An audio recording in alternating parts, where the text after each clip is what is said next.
Small towns are built on secrets and rotting clapboard. I know because mine's about to burn down, and I'm the one holding the match. My name is Jake Morrison, and I used to think I was one of the good guys.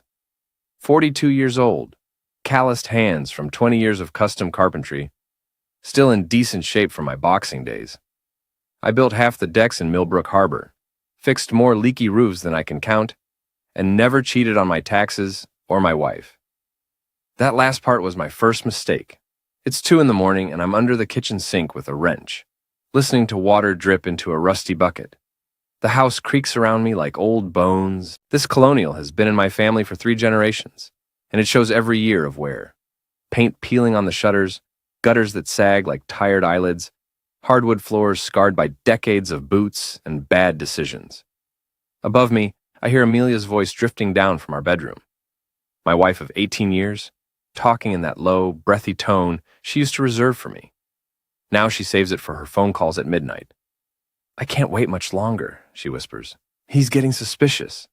I freeze, wrench halfway turned. The pipe joint can wait. "No, he's downstairs fixing something. He's always fixing something." A pause. "Tomorrow night, then. Ruby will be at Jessica's sleepover." Ruby, our 15-year-old daughter who's been acting like I'm radioactive for the past 3 months. Smart kid, smarter than me, apparently, because she figured out something was wrong before I did. I'll tell him about the truth or dare game. He's old-fashioned enough to think it's just drunk wife nonsense. Amelia laughs, soft and cruel. Trust me, he'll never see it coming. The wrench slips from my grip and clangs against the pipe. Upstairs goes silent. "Jake, everything okay down there?" I clear my throat. "Just dropped a tool, almost done." Her voice changes, becomes the practiced attorney tone she uses on difficult clients. "Don't stay up too late, honey. Big day tomorrow." Yeah, big day indeed. I finish the repair in silence, mind racing. Amelia Morrison, family law attorney, pillar of the community, soccer mom extraordinaire. The woman who makes me coffee every morning and kisses my cheek before heading to her sleek downtown office. The woman who's apparently planning to humiliate me with some kind of sick game tomorrow night. I climb the stairs, each step a small betrayal. Our bedroom is dark, Amelia's breathing already deep and even. She's always been able to sleep soundly, even after destroying someone's life in court. I used to admire that about her. The next morning arrives gray and drizzling, typical October weather for coastal Maine. I'm in my workshop behind the house, sanding cabinet doors for the Henderson project, when my brother Trent shows up unannounced. "Morning, sunshine," he says, leaning against my workbench like he owns the place. At 38, Trent still carries himself like the high school football star he used to be. Broad shoulders, easy smile, the kind of confidence that comes from never having to work for anything. His real estate career has been one failure after another, but he keeps bouncing back on charm and family connections. Little early for social calls, don't you think? I don't look up from my sanding. Can a guy visit his big brother? He picks up one of my chisels, tests the edge with his thumb. Besides, Amelia invited me for dinner tonight. Said you two had something fun planned. The sandpaper tears under my grip. That right? Some kind of game night. She was pretty mysterious about it. His grin widens. You know how she gets when she's planning something. Oh, I know exactly how she gets. The question is, how long has this been going on? How many of those late-night phone calls were to my own brother? Should be interesting, I manage. Trent sets down the chisel and heads for the door. "See you tonight, Jake. Wear something comfortable." The rest of the day crawls by like a wounded animal. I finish the cabinet doors, clean my tools, and try to act normal when Amelia gets home from work. She's practically glowing, humming while she cooks dinner, touching my arm more than she has in months. "You seem happy," I observe, watching her dice onions with surgical precision. "Just a good day at the office." Mr. Feldman is finally recognizing my contributions to the firm. She glances at me sideways. "I thought we'd celebrate tonight. Do something spontaneous." Spontaneous, right. Ruby slouches into the kitchen, backpack slung over one shoulder. At 15, she's caught between child and adult, all sharp angles and attitude. She has my dark hair and Amelia's green eyes, plus a tongue that could strip paint. "I'm going to Jessica's after school tomorrow," she announces. "I'll sleep over." On a school night, I ask. It's Friday, Dad. God. She rolls her eyes with Olympic precision. Mom already said yes. Of course she did. Clear the deck for the main event. Dinner is a masterpiece of suburban theater. Amelia plays the perfect wife, asking about my day, laughing at my weak jokes. Ruby picks at her food and stares at her phone. I smile and nod and plan my next move. When Trent arrives at 7, he's carrying a bottle of expensive wine and wearing his lucky shirt, the blue one that brings out his eyes, according to every woman he's ever dated. The gang's all here, he says, kissing Amelia's cheek just a little too long.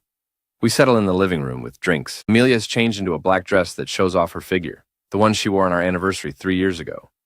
The irony isn't lost on me. So, she says, curling up on the couch with her wine, I thought we'd play a game tonight. What kind of game? I ask, though I already know. Truth or dare, like when we were kids. Her eyes sparkle with malicious delight. Unless you're too old for fun, Jake. Trent laughs. Come on, big brother. Live a little. Sure, I say. Why not? What's the worst that could happen? We start with harmless stuff. Trent admits to cheating on his SATs 20 years ago.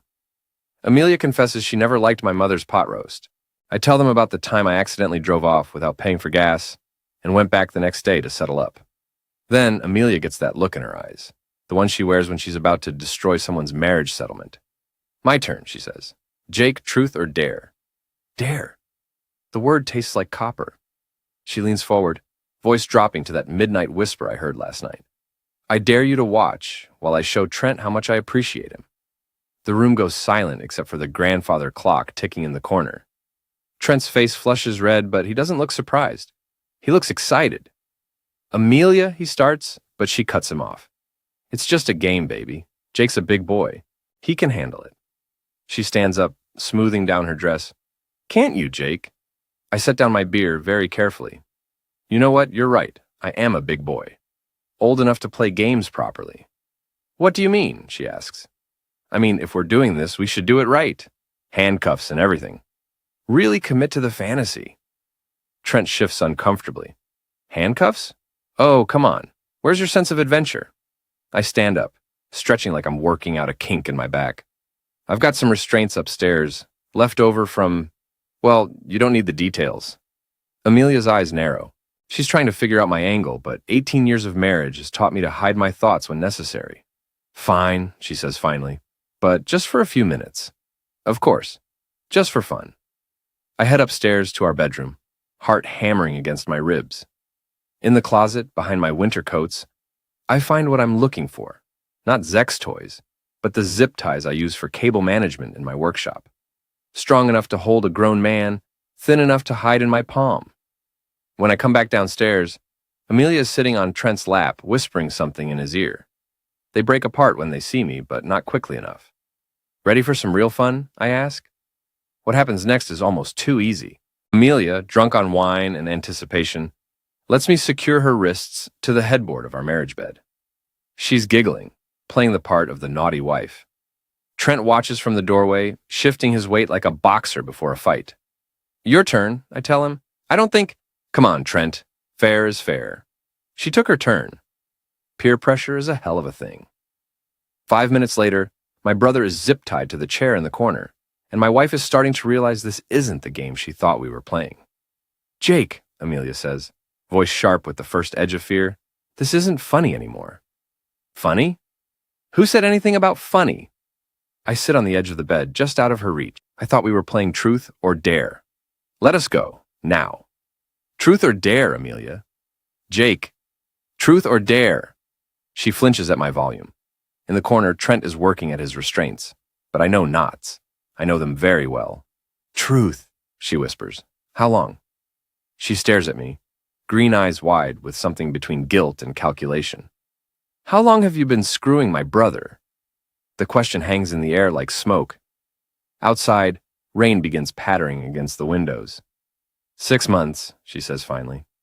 I nod like she's just told me the weather forecast. And the plan was what exactly? Humiliate me in my own house? Use it in the divorce proceedings? It wasn't like that. No? Then what was it like? I lean closer. Help me understand, counselor. Walk me through the legal strategy. Trent finally finds his voice. Jake, man, we never meant for it to happen. It just what? Your pecker just accidentally fell into my wife? 6 months worth of accidents? We love each other, Amelia says, lifting her chin with that courtroom defiance I used to admire. I'm sorry you had to find out this way, but I laugh. Actually laugh, deep and loud, until my sides hurt. You love each other. That's beautiful. Really. I wipe my eyes. You know what I love? I love that you thought I was stupid enough to fall for this. I love that you picked the one night when Ruby's conveniently at a sleepover. I love that you wore your anniversary dress to screw my brother. Jake, I'm not done. I stand up, pace to the window. You know what else I love? I love that your best friend Vanessa left her bracelet downstairs. The silver one with the little charms. She was here earlier, wasn't she? Helping you set up? Amelia goes very still. See, that's the thing about being a carpenter. You notice details. You notice when things are out of place. Like Vanessa's car in our driveway at lunchtime, when she should be teaching Pilates. Like the way she couldn't look me in the eye at Ruby's soccer game last week. I turn back to face them and I can see the exact moment they realize how thoroughly screwed they are. So, here's what's going to happen. You're going to stay right there while I go get my camera. And you're going to tell me everything. Every detail, every plan, every dirty little secret. Because if you don't, I'm going to leave you here all night and let Ruby find you in the morning. You wouldn't, Trent says, but his voice cracks. Try me. I leave them there and walk downstairs, taking my time. In the kitchen, I pour myself a beer and check my phone. When I return with my camera, they're both talking at once, words tumbling over each other in their desperation to explain. I let them babble while I set up the tripod, adjust the lighting, check the audio levels. Okay, I say finally. Let's try this again, from the top. What follows is better than any confession I could have scripted. Amelia admits to the affair, to planning tonight's humiliation, to already consulting a divorce lawyer. Trent confesses to moving money around, to feeding Amelia information about my business, to a dozen small betrayals I never suspected. And Vanessa?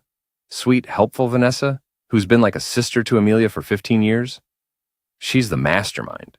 The one who suggested the affair, who found the lawyer, who's been planning to destroy my life piece by piece. Why, I ask, when they finally run out of words. Amelia looks away, but Trent meets my eyes. Because we could, he says simply. Because you had everything, and we wanted it. I nod and turn off the camera. Thank you. That's all I needed. I leave them secured and drive through the rain to my parents' house across town. Mom and Dad are watching the late news, surprised but pleased to see me. Ruby's going to need a place to stay for a few days, I tell them. Amelia and I are having some problems. They don't ask questions. After 45 years of marriage, they understand that some problems don't have easy explanations. I pick up Ruby from Jessica's house, endure her complaints about the early pickup, and deliver her safely to her grandparents. She'll understand eventually. Kids are resilient. By the time I get back home, it's nearly midnight. Amelia and Trent are still where I left them, though they've worn themselves out struggling against the restraints. Comfortable? I ask. Jake, please, Amelia says. We can work this out. We can go to counseling. Counseling? I sit down in the chair Trent vacated, prop my feet up on the bed. After 6 months of planning to destroy me, it wasn't supposed to be like this. No, it was supposed to be worse. You were supposed to have video of me watching my wife cheat. Evidence for the divorce. Proof that I'm some kind of deviant who gets off on being humiliated. She doesn't deny it. Here's the thing, though. I'm not the deviant in this room. I lean forward. You are, both of you. And tomorrow, everyone's going to know it. I spend the next hour uploading carefully edited clips to every social media platform I can think of. Nothing explicit, nothing that violates revenge adult movie laws, just enough context to let people draw their own conclusions. Amelia Morrison, respected attorney, caught in a compromising position. Trent Morrison, failed real estate agent, exposed as a homewrecker. The beauty of small towns is that gossip travels faster than wildfire. By morning, half of Millbrook Harbor will know that the Morrison family has imploded. But I'm just getting started. The next few days pass in a blur of systematic destruction. I remove Amelia from our joint bank accounts, perfectly legal since they're in my name. I cancel her credit cards, change the passwords on our streaming services, and inform her law firm that she's dealing with some personal issues that might affect her judgment.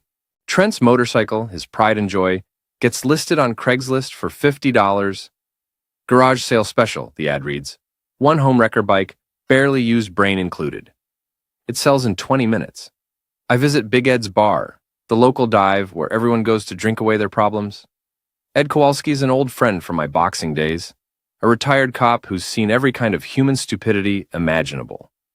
Heard you're having some trouble at home, he says, sliding a beer across the scarred wooden bar. Trouble's one word for it. Want to talk about it? So I do. I tell him everything, from the midnight phone calls, to the handcuffs, to the video confessions. Ed listens without judgment, occasionally nodding or shaking his head. What are you going to do? He asks when I finish. I'm going to destroy them. Jake, not physically, I'm not going to hurt anyone, but I'm going to make sure they never forget what it cost to betray someone who trusted them. Ed refills my beer. You sure about this path? Once you go down it, there's no coming back. They made that choice for me. That's when Amelia, Trent, and Vanessa walk through the door. The bar goes quiet. Small-town bars are like churches. Everyone knows everyone else's business, and drama is the closest thing to entertainment most people get. Jake, Amelia says, approaching the bar like she's walking into a courtroom. She's dressed professionally, trying to project authority and control. We need to talk. Do we? Vanessa steps forward, and I get my first good look at the puppet master. She's attractive in a generic way, blonde hair and yoga-toned body, the kind of woman who looks younger than her 40 years until you see her eyes. Her eyes are cold as winter. This has gone far enough, she says. You've made your point. Have I? What point is that? That you're hurt. That you're angry. We get it. She sits on the bar stool next to me, close enough that I can smell her expensive perfume. But this public humiliation isn't helping anyone. Public humiliation. I taste the words. That's interesting coming from you. What's that supposed to mean? I turn to face her fully. It means I know who you really are, Vanessa Chen. Her face goes white. Oh, you didn't think I'd remember. Vanessa Chen, former bookkeeper at Morrison Construction. The woman who embezzled $12,000 from my father's company 15 years ago. The bar is dead silent now. Even the jukebox seems to be holding its breath. I was the one who caught you, I continue. I was the one who found the discrepancies in the accounts. I was the one who turned you into the police. That was a long time ago, she whispers. Not long enough, apparently. You served 6 months, lost your CPA license, had to reinvent yourself as a Pilates instructor. Must have been humiliating. Trent steps forward, puffing up like an angry rooster. Leave her alone, Jake. This is between you and us. Is it? I stand up and Trent takes an involuntary step back. I'm not as young as I used to be, but 20 years of construction work and old boxing reflexes still count for something. Because it seems to me like Vanessa here has been pulling the strings from the beginning. You're paranoid, Amelia says, but her voice lacks conviction. Am I? Let's see. I pull out my phone, scroll to the video I took 2 nights ago. Want me to play the part where you admit she suggested the affair? Or the part where she found you the divorce lawyer? Or maybe the part where she promised to help you take me for everything I'm worth? Vanessa lunges for my phone. Big mistake. I catch her wrist easily, twist just enough to make her gasp. The bar erupts in murmurs and shifting chairs. Careful, I say quietly. Wouldn't want to add a tack to your resume. Let go of me. Sure thing. I release her wrist, and she stumbles backward into Trent. But first, let me ask you something. Was it worth it? 15 years of planning, manipulating my wife, destroying my family? Was it worth it to get back at the man who exposed your crimes? She doesn't answer, but she doesn't need to. Her face says everything. Jake, Big Ed says from behind the bar. Maybe we should... It's okay, Ed. They were just leaving. But Trent has apparently decided this is his moment to play the hero. He steps forward, chest out, fists clenched. You think you're so smart, he says. You think you've got it all figured out. But you don't know everything. Enlighten me. Ruby knows. The words hit me like a physical blow. What? Ruby knows about the affair. She's known for months. And you know what? She doesn't blame us. His smile is cruel and satisfied. She blames you. You're lying. Am I? Ask her yourself. Ask her why she's been so distant lately. Ask her why she can't stand to be in the same room with you. Amelia puts a hand on Trent's arm, warning him to stop, but he's on a roll now. She says you're pathetic. Says watching you pretend everything's fine is embarrassing. She can't wait for the divorce so she can live with her mom full-time. Something snaps inside me. Not violently, not dramatically, just a quiet breaking like a guitar string under too much tension. I don't hit him. I don't need to. Instead, I smile. That's interesting, I say, and because Ruby told me something different when I picked her up last night. Now it's Trent's turn to look uncertain. She told me about the money you owe Tommy Castellano. Gambling debts, wasn't it? $23,000 to a man who breaks kneecaps for a living. Trent's face goes gray. She also told me about your little problem with prescription painkillers. Started after you hurt your back last year, right? Except the prescription ran out months ago, and now you're buying pills from high school kids. You don't know what you're talking about, don't I? Ruby's 15, Trent. She goes to high school, she hears things, and when her uncle starts hitting up her classmates for OxyContin, word gets around. I turn to Amelia, who's staring at Trent like she's seeing him for the first time. Did you know about the pills, honey? Or were you too busy planning my destruction to notice your boyfriend's got a habit? That's not... Trent starts. Shut up. Amelia's voice is sharp as broken glass. Just shut up. The fight goes out of the room like air from a punctured tire. Vanessa looks sick. Trent looks like he wants to disappear. Amelia looks like she's calculating the damage to her reputation if this gets out. Here's what's going to happen, I say, addressing all three of them. You're going to leave my bar. You're going to leave my town if you're smart. And you're going to pray I don't decide to get creative with that video I took. Jake, Amelia begins. I'm not done. You want a divorce? Fine. But you'll take what I give you and be grateful for it. You want to be with Trent? Good luck with that. Hope you enjoy dating a pill dependent with gambling debts. I finish my beer and set the empty bottle on the bar. And Vanessa, if I see you anywhere near my family again, I'll make sure everyone in town knows exactly who you really are. The embezzler who spent 15 years plotting revenge against the man who caught her stealing. I drop a 20 on the bar and walk toward the door. Behind me, I hear Vanessa whisper something to Amelia, but I don't look back. Outside, the October air is sharp and clean. I breathe it in, feeling something like peace for the first time in months. But I'm not done, not even close. The next morning, I drive to the high school and wait in the parking lot until Ruby comes out. She sees me and her face hardens, but she gets in the truck anyway. Grandma said you and Mom are getting divorced, she says without preamble. That's right. Good, it's about time. I study her profile as we drive. She has my stubborn jaw and her mother's sharp intelligence, a combination that's going to serve her well in life. Your uncle says you blame me for what happened. She snorts. Uncle Trent's an idiot. I blame Mom for being a cheating witch and him for being a loser who can't pay his own bills. Ruby, what? It's true. You think I'm stupid? I've known about the affair since summer. I've known about his pill problem since before that. She turns to look at me. The question is, what are you going to do about it? What do you think I should do? I think you should destroy them. Her voice is calm, matter-of-fact, like she's discussing homework assignments. It's terrifying and impressive in equal measure. That's a pretty harsh thing to say about your mother. She made her choice. Now she gets to live with the consequences. Ruby stares out the windshield. Besides, I heard what you did at the bar last night. Half the school's talking about it. What are they saying? That my dad finally grew a backbone. We drive in silence for a while, heading toward the harbor where I used to take her fishing when she was little. I'm sorry, I say finally. I'm sorry you had to go through this. I'm sorry I didn't figure it out sooner. It's not your fault Mom's a hoe. Ruby. What? That's what she is. She's a hoe who threw away her family for a loser with a pill habit. She wipes her eyes angrily. I hate her. No, you don't. And I hate that stupid witch Vanessa who thinks she's so smart. I pull into the harbor parking lot and turn off the engine. The water stretches out gray and endless, dotted with lobster boats and pleasure craft. You know about Vanessa? I know she's been coming around a lot more lately. I know she and Mom whisper like middle school girls when they think no one's listening.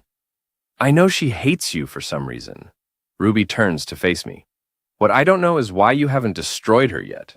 I'm working on it. It's a converted warehouse space with exposed brick walls and floor-to-ceiling windows. The kind of place that charges $100 an hour to help rich women feel better about their lives. Vanessa is teaching a class when I arrive, leading a group of middle-aged women through a series of stretches and poses. She sees me through the window and her face goes pale, but she continues the class. I wait. When the session ends and the last student leaves, Vanessa approaches the door. For a moment, I think she's going to lock it and refuse to let me in. Instead, she opens it and steps aside. What do you want, Jake? To talk. We said everything we needed to say last night. Did we? Because I feel like there are still some things left unsaid. She walks to the center of the studio, puts her hands on her hips in a pose that's probably meant to look confident, but just looks defensive. Say what you came to say. I want to know why. I already told you. No, you told me what you did. I want to know why. Why spend 15 years planning this? Why involve my wife and brother? Why not just come after me directly? She's quiet for a long moment, staring out the windows at the harbor. Because I wanted you to feel what I felt, she says finally. When you destroyed my life, you didn't just cost me a job. You cost me everything. My career, my reputation, my self-respect. I had to start over with nothing. You stole money. $12,000. Do you know what that is to a company like Morrison Construction? Pocket change. But to me, it was everything. I was drowning in student loans and medical bills, and I made a mistake. You made a choice, and you made a choice to destroy me for it. You could have talked to me first. You could have given me a chance to pay it back. Instead, you went straight to the police because it was the right thing to do. Was it?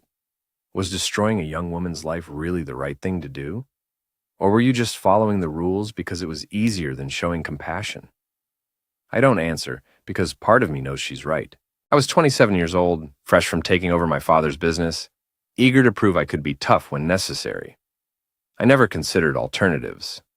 So you decided to destroy my marriage.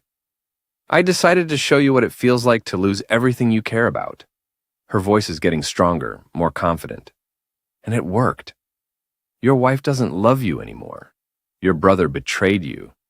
Your daughter barely speaks to you. How does it feel, Jake? How does it feel to have nothing? It feels like justice. She blinks, confused. See, here's the thing you never understood, Vanessa. I didn't destroy your life 15 years ago. You did. You made the choice to steal. You made the choice to betray my father's trust. I just held you accountable. I walk closer, and she takes a step back. But what you did to my family, that wasn't justice. That was revenge. And revenge is a game I play better than you. What are you talking about? I pull out my phone, show her the screen. It's a photo of a newspaper clipping from 15 years ago. Local woman charged with embezzlement. Funny thing about small-town newspapers, they keep archives. Digital archives that are very easy to share on social media. Her eyes widen. I've also got copies of the court records. Your guilty plea, your sentence, your probation terms. Amazing how much information is public record if you know where to look. You wouldn't I?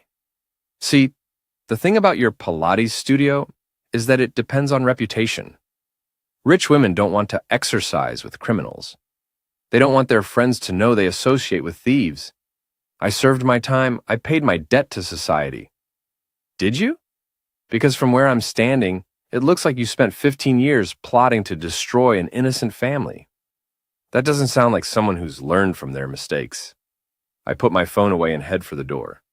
You have 24 hours to leave town, Vanessa. After that, everyone in Millbrook Harbor is going to know exactly who you really are.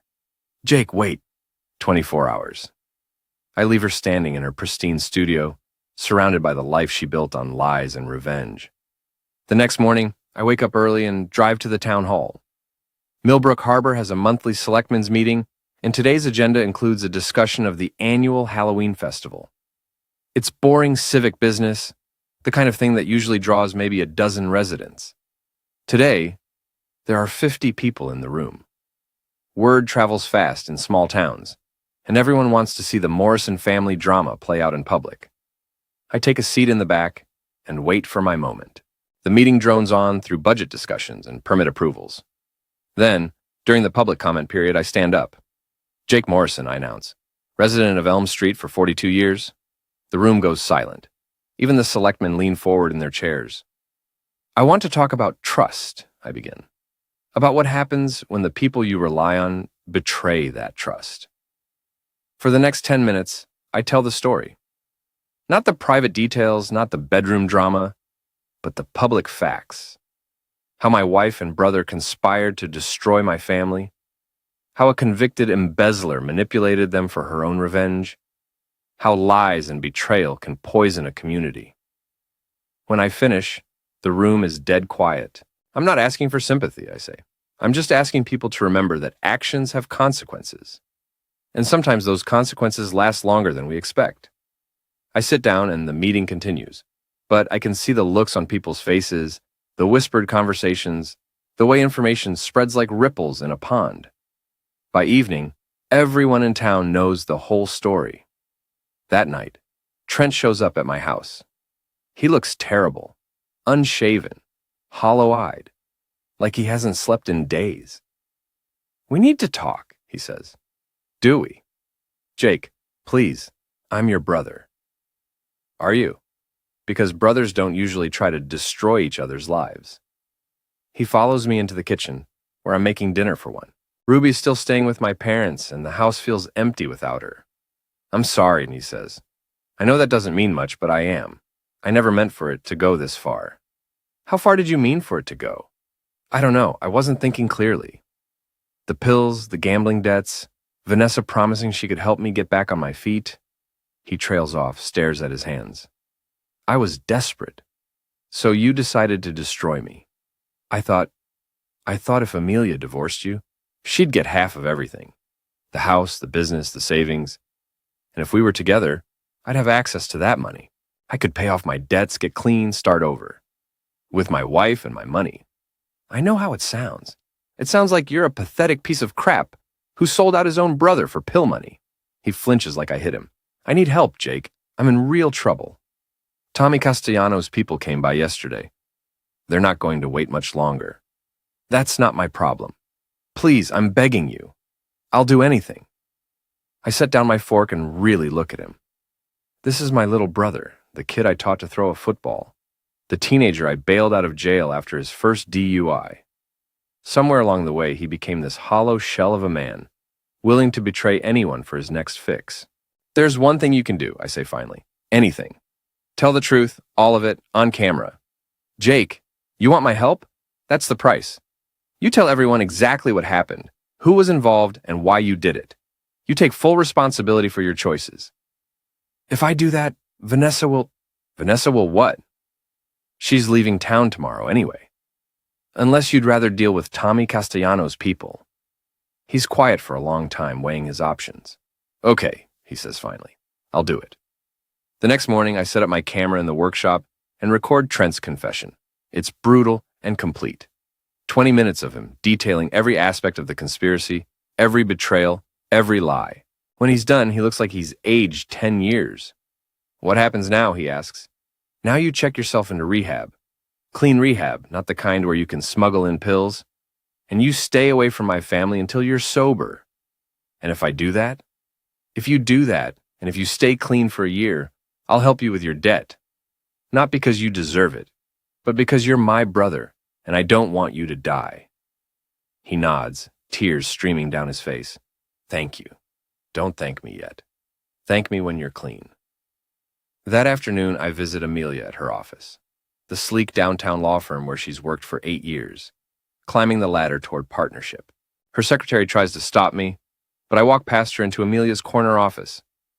"Hello, counselor." Amelia looks up from her computer, and I can see the stress in her face.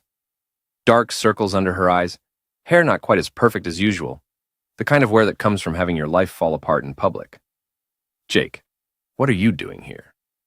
Thought we should discuss the divorce terms. My lawyer said. Your lawyer said a lot of things. Most of them were based on the assumption that you had leverage. But that was before the whole town found out you're an adulteress who conspired with a convicted criminal to destroy your husband. She closes her laptop and leans back in her chair. What do you want? I want what's fair. I keep the house, the business, and my retirement accounts. You keep your car and your personal belongings. We split Ruby's expenses 50-50, but she lives with me. That's generous considering the circumstances. You could have nothing. I'll fight you. Will you? Because I've got video of you confessing to infidelity and conspiracy. I've got evidence of your connection to a convicted embezzler. I've got testimony from your co-conspirator. I lean forward. How do you think that plays in family court, counselor? She's quiet for a moment, calculating odds like the attorney she is. Fine, she says finally, but I want visitation rights. Of course. Ruby's your daughter. She needs her mother, even if her mother made some terrible choices. And you won't release any more videos? As long as you honor the agreement and stay away from Vanessa, your private humiliation stays private. She nods, and for the first time in months, she looks like the woman I married. Tired, defeated, but human. I really did love you once, she says quietly. I know. I loved you too. That's what makes this so goddamn tragic. I leave her there and drive home through the October afternoon. The leaves are turning, painting the hills around Millbrook Harbor in shades of gold and red. It's beautiful and melancholy like the end of something that was once good. At home I find Ruby waiting on the front porch. Grandma said you worked things out with Mom. We came to an understanding. Good, I was getting tired of their cooking anyway. She follows me inside. So what happens now? Now we figure out how to be a family of two. And Vanessa? Gone. Left town this morning, according to Big Ed. Good riddance. Ruby drops her backpack by the door. Can I ask you something? Sure. Are you okay? Really okay? I think about it for a moment. Am I okay? My marriage is over, but Ruby is safe, the truth is out, and the people who tried to destroy me have been held accountable for their choices. Yeah, I say finally. I think I am. Good. Because I was thinking we should redecorate the house. Get rid of all the stuff that reminds you of her. That's not a bad idea. And maybe we should get a dog. A big one. Something that bites strangers. I laugh. The first genuine laugh I've had in months. We'll see about the dog. That evening, I'm in my workshop, sanding a new piece, when Big Ed stops by with a 6-pack of beer. Heard Vanessa skip town, he says, settling into the old chair I keep for visitors. So I heard. Also heard Trent checked into that facility up in Bangor. Good for him. Ed opens 2 beers and hands me one. You know people are talking about you. People are always talking about something. They're saying you went too far. That revenge isn't justice. I set down my sandpaper and take a long drink of beer. Maybe they're right. Maybe I did go too far. I shrug. But you know what? I don't care.